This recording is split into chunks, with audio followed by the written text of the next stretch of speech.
ಪೊಲೀಸರಿಂದ ಸಿಕ್ಕಿದ್ದ ಭರ್ಜರಿ ಆಫರ್, 5 ದಿನಗಳಲ್ಲಿ 16 ಕೋಟಿ ಸಂಗ್ರಹ. ನಿಟ್ಟುಸಿರು ಬಿಡುತ್ತಿರುವ ವಾಹನ ಸವಾರರು.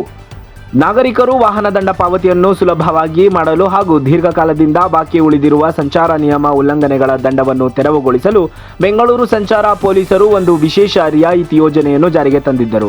ಈ ಯೋಜನೆಯಡಿ ಬಾಕಿ ಇರುವ ದಂಡದ ಮೇಲೆ 50% ರಿಯಾಯಿತಿಯನ್ನು ನೀಡಲಾಗಿದೆ. ಕರ್ನಾಟಕ ರಾಜ್ಯ ಕಾನೂನು ಸೇವೆಗಳ ಪ್ರಾಧಿಕಾರ ಕರ್ನಾಟಕ ರಾಜ್ಯ ಸರ್ಕಾರಕ್ಕೆ 50% ಟ್ರಾಫಿಕ್ ಫೈನಾನ್ಸ್ಗಳನ್ನು ರಿಬೇಟ್ ಕೊಡಬೇಕೆಂದು ಪ್ರಸ್ತಾವನೆಯನ್ನು ಮಾಡಲಾಗಿತ್ತು. ಆಗಸ್ಟ್ 23ರಿಂದ ಸೆಪ್ಟೆಂಬರ್ 12ರವರೆಗೆ ಮಾತ್ರ ಅನ್ವಯವಾಗುವ ಈ ಸೀಮಿತ ಅವಧಿಯ ಯೋಜನೆಯಲ್ಲಿ ವಾಹನ ಮಾಲೀಕರು ತಮ್ಮ ದಂಡದ ಅರ್ಧದಷ್ಟು ಮೊತ್ತವನ್ನು ಮಾತ್ರ ಪಾವತಿಸಿ ಬಾಕಿ ಪ್ರಕರಣಗಳನ್ನು ಇತ್ಯರ್ಥಪಡಿಸಿಕೊಳ್ಳಬಹುದು.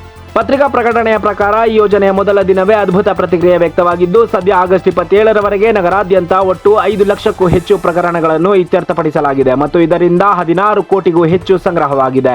ವಾಹನ ಮಾಲೀಕರು ತಮ್ಮ ವಾಹನ ನೋಂದಣಿ ವಿವರಗಳನ್ನು ಬಳಸಿಕೊಂಡು ವಿವಿಧ ಆಪ್ಗಳಿಂದ ಕರ್ನಾಟಕ ಒನ್, ಬೆಂಗಳೂರು ಒನ್ ಪೋರ್ಟಲ್ಗಳ ಮೂಲಕ ಅಥವಾ ಸಂಚಾರ ಪೊಲೀಸ್ ಠಾಣೆಗಳು ಮತ್ತು ಸಂಚಾರ ನಿರ್ವಹಣಾ ಕೇಂದ್ರಕ್ಕೆ ಭೇಟಿ ನೀಡುವ ಮೂಲಕ ದಂಡವನ್ನು ಪಾವತಿಸಬಹುದು.